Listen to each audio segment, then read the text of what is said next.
सुशासन बाबू नीतीश कुमार का सियासी ड्रामा। बिहार में नए मुख्यमंत्री को लेकर जेडीयू की हंगामेदार बैठक के नतीजा, नीतीश कुमार ने जेडीयू विधायकों से मांगा एक दिन का वक्त। जेडीयू विधायक दल की बैठक में नीतीश कुमार को सीएम बनाने की उठी मांग। ज्यादातर विधायक बोले फिर नीतीश बने सीएम या हो चुनाव। नीतीश ने दोबारा सीएम बनने से किया इनकार तो नीतीश समर्थक नीतीश को मनाने के लिए धरने पर बैठे। जेडीयू विधायक दल की बैठक में नीतीश अपने फैसले पर रहे अटक। नीतीश समर्थकों ने जेडीयू विधायक को मीटिंग से बाहर आने से रोका। आज एक बार फिर होगी जेडीयू विधायक दल की बैठक। बैठक में तय होगा कौन होगा बिहार का अगला मुख्यमंत्री। जेडीयू के विधायक दल की बैठक में नहीं पहुंचे 4 एमएलए। रेणु कुशवाहा, सुजाता, अनु शुक्ला और पूनम यादव रहे मीटिंग से नदारद।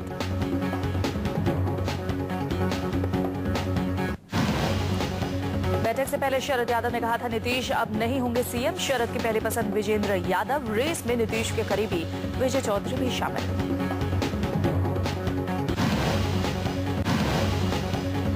बिहार में नए सीएम को लेकर जेडीयू में घमासान। नीतीश समर्थकों ने किया पार्टी अध्यक्ष शरद यादव के बयान के बाद विरोध। आरजेडी में भी फूट के बड़े आसार। नीतीश कुमार के समर्थन में आरजेडी के 3 विधायकों ने दिया इस्तीफा। सम्राट चौधरी, राम लाखन और जावेद इकबाल ने छोड़ा लालू का साथ। मोदी सुनामी में बहे नीतीश, लालू ने फिर अलापा सेक्युलरिज्म का राग। आपस में मिला सकते हैं हाथ। आरजेडी सुप्रीमो बोले थोड़ा इंतजार करो, सब सामने आ जाएगा। बिहार के घमासान पर लालू की भी नजर। बोले जेडीयू के किसी नेता से नहीं हुई है बात, लेकिन सूत्रों के हवाले से खबर किसी यादव कैंडिडेट पर राजी नहीं लालू। कर्पूरी ठाकुर के बेटे रमाकांत के नाम पर चर्चा। लालू आज अपने विधायकों के साथ करेंगे मीटिंग। बिहार की सियासत पर होगी चर्चा। आज विधायक दल की बैठक में जेडीयू का साथ देने पर लेंगे फैसला। बीजेपी नेता कीर्ति आजाद का दावा, बिहार में जेडीयू के 52 विधायक हमारे संपर्क में। सुशील मोदी के घर बीजेपी कोर ग्रुप की हुई बैठक। सुशील मोदी ने की राज्यपाल से मुलाकात। सुशील मोदी ने राज्यपाल से जेडीयू विधायकों की राजभवन में परेड करवाने की मांग की। बिहार कांग्रेस विधायक दल की बैठक आज। जेडीयू को समर्थन देने के फैसले पर होगा विचार। सदानंद सिंह की अगुवाई में होगी बैठक। बिहार के गवर्नर हाउस में तिरंगे का अपमान। बीजेपी नेताओं से मिलने के दौरान राज्यपाल भवन में उल्टा लहरा रहा था तिरंगा। एलजेपी ने नीतीश के इस्तीफे को ड्रामा करार दिया। रामविलास पासवान ने कहा लोकसभा चुनाव में एनडीए की जबरदस्त जीत से डर गए थे नीतीश। दिल्ली से संसद पहुंचने वाले दलित नेता उदित राज ने नीतीश पर बोला हमला। कहा नीतीश से लोगों का हो गया है मुंह भंग। नवादा से बीजेपी सांसद गिरिराज सिंह ने नीतीश के इस्तीफे को बताया नाटक। बोले कुर्सी के लिए नीतीश कुछ भी कर सकते हैं। पाटलिपुत्र से मीसा भारती को पटखनी देने वाले रामकृपाल यादव ने नीतीश के इस्तीफे को बताया नौटंकी। कहा पार्टी में अपने विरोध को रोकने के लिए किया इस्तीफे का नाटक। आजम ने अखिलेश सरकार के इस्तीफे से किया इनकार। बोले एसपी की सरकार को पूर्ण बहुमत, इस्तीफा देने का विचार बीमार मानसिकता। एसपी सुप्रीमो मुलायम सिंह यादव ने लोकसभा प्रत्याशियों की बुलाई बैठक। आज बैठक में चुनाव में मिली करारी हार पर मंथन। लोकसभा चुनाव में एसपी महज 5 सीटों पर ही कब्जा करने में हुई कामयाब। 5 सीट मुलायम की फैमिली ने जीती। एचजेसी के विधायक रेणुका बिश्नोई ने विधायक पद से इस्तीफा दिया। कुलदीप बिश्नोई के हारने के लिए जिम्मेदारी स्पीकर को सौंपा इस्तीफा। दिल्ली में सीपीआईएम पोलित ब्यूरो की मीटिंग। लोकसभा में हार पर हुई चर्चा। आगे की रणनीति पर सीनियर नेताओं के बीच विचार विमर्श। मोदी के आने से बिहार के साथ ही दिल्ली, उत्तराखंड, झारखंड तक खलबली। गठबंधन और अल्पमत की सरकारों में हड़कंप। उत्तराखंड में भी डगमगाई कांग्रेस सरकार। बचाने के लिए सीएम हरीश रावत का दाव। बहुगुणा और सतपाल महाराज समर्थक विधायकों को मनचाहे पद पर भेजा। 2 मंत्रियों को नए विभाग सौंपे। सबसे बड़ी हार के बाद पार्टी में माथापच्ची। आज कांग्रेस कार्य समिति की बैठक। 16वीं लोकसभा में महज 44 सीटों पर सिमट गई है पार्टी। हार के बाद कोई बहाना नहीं। कांग्रेस नेता श्री प्रकाश जायसवाल ने कहा जनता ने किसी एक पार्टी को स्पष्ट जनादेश दिया है, इसका हम स्वागत करते हैं। श्री प्रकाश जायसवाल ने कहा मैंने पार्टी को दी थी चेतावनी, जनता से किए वायदों को करो पूरा। अब हार के बाद नहीं बनना चाहिए बहाना।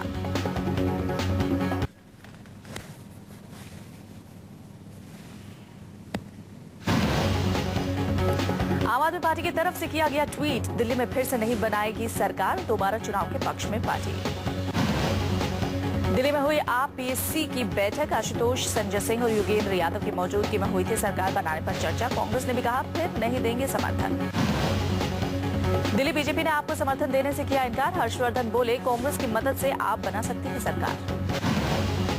भुवनेश्वर में बीजेडी विधायकों की बैठक में विधायकों ने नवीन पटनायक को फिर चुना अपना नेता। पटनायक ने कहा विधायकों को शुक्रिया। अब कोलकाता में मोदी के नाम की मिठाई को खरीदने पहुंचे लोग, ममता मिठाई की भी बढ़ गई है बिक्री। सरकार बनाने से पहले बीजेपी नेताओं में मुलाकातों का दौर तेज। आडवाणी के बाद जोशी से मिले मोदी, अमित शाह ने राजनाथ सिंह से की मुलाकात। बीजेपी के वरिष्ठ नेता अरुण जेटली ने जेपी और गांधी से की बाबा रामदेव की तुलना। दिल्ली में एक कार्यक्रम में कहा सत्ता से बाहर रहकर योग गुरु ने किए बड़े काम। बाबा रामदेव की तारीफ में जुटे बीजेपी नेता, पार्टी अध्यक्ष राजनाथ सिंह बोले जीत में योग गुरु का अहम योगदान। तमिलनाडु की सीएम जयललिता ने मोदी को जीत के लिए दी बधाई, खत लिखकर दी जीत की शुभकामनाएं। देश के भावी प्रधानमंत्री नरेंद्र मोदी 20 मई को मणिनगर में करेंगे जनसभा। शाम 7 बजे जनसभा को करेंगे संबोधित। वरिष्ठ नेताओं की नाराजगी की खबरों के बीच नरेंद्र मोदी ने लालकृष्ण आडवाणी से की मुलाकात। एक साथ मिलकर ऑल इज वेल के दिए संकेत। गुजरात भवन में बीजेपी नेताओं का जमावड़ा। अमित शाह, अनंत कुमार, वसुंधरा राजे और नागालैंड के सीएम नीफ्यू रियो ने मोदी से की मुलाकात। कर्नाटक के पूर्व मुख्यमंत्री बीएस येदियुरप्पा भी मोदी से मिले। येदियुरप्पा की चुनावों से पहले ही बीजेपी में वापसी हुई है। उनकी वापसी के बाद पार्टी ने कर्नाटक में जोरदार प्रदर्शन किया। पीए संगमा और अगाथा संगमा ने बीजेपी अध्यक्ष राजनाथ सिंह से की मुलाकात। आरपीआई प्रमुख रामदास अठावले भी राजनाथ से मिले। बीजेपी नेता अनंत कुमार लालकृष्ण आडवाणी से मिले। दोनों नेताओं ने बीजेपी की जीत पर एक दूसरे को बधाई दी। देश भर में कांग्रेस का सुपड़ा साफ करने के लिए हुआ संकल्प पूरा। 9 महीने बाद बाबा रामदेव लौटेंगे हरिद्वार। जून में होगी कार्यकारिणी की बैठक। बाबा ने कांग्रेस सरकार को उखाड़ फेंकने का लिया था संकल्प। 1 से 7 जून तक हरिद्वार में स्वामी रामदेव के सानिध्य में चलेगा योग प्रशिक्षण कार्यक्रम। हरिद्वार लौटने से पहले बाबा आज दिल्ली में करेंगे शक्ति प्रदर्शन। अब से थोड़ी देर बाद बापू को श्रद्धांजलि देने पहुंचेंगे राजघाट।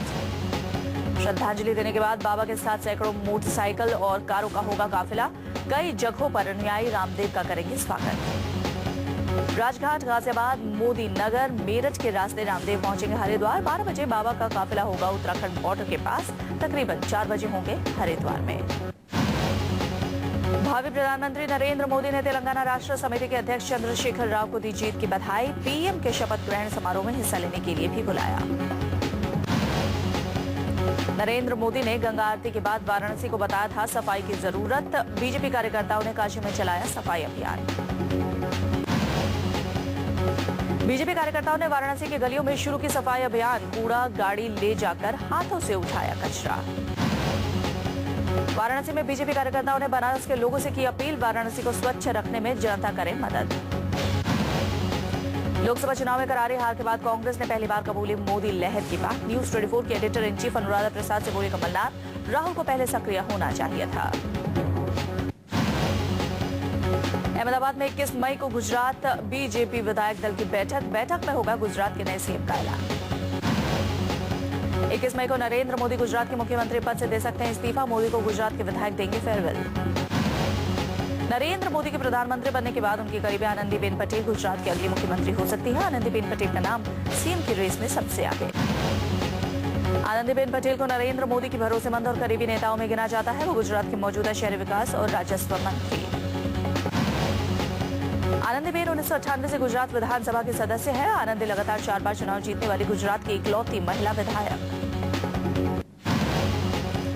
डीएमके के नेता एमके स्टालिन का इस्तीफा ड्रामा। लोकसभा चुनाव में डीएमके की हार के लिए जिम्मेदारी, पहले दिया इस्तीफा और फिर लिया वापस।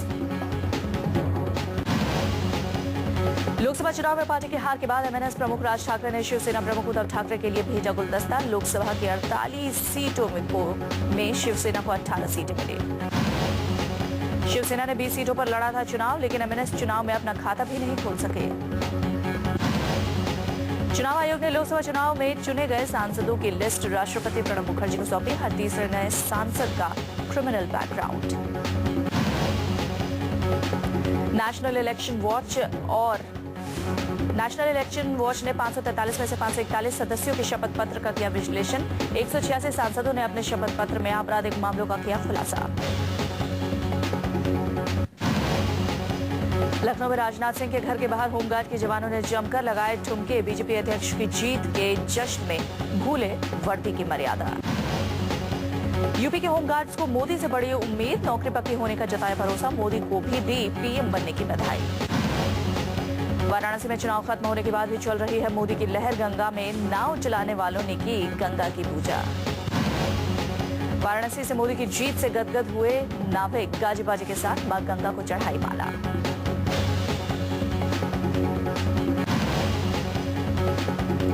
पंजाब के जालंधर में आशुतोष महाराज के शव के लिए बेटे का धरना। समाधि की आड़ में कत्ल का आरोप। दिव्य ज्योति जागृति संस्थान के आराध्य हैं आशुतोष महाराज।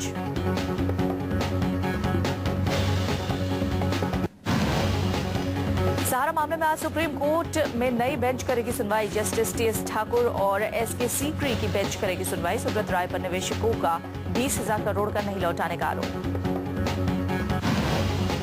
सारा मामले में जस्टिस खेहर और राधाकृष्णन की बेंच कर रही थी सुनवाई। जस्टिस राधाकृष्णन के रिटायर होने और जस्टिस खेहर ने खुद को मामले की सुनवाई से अलग कर लिया था।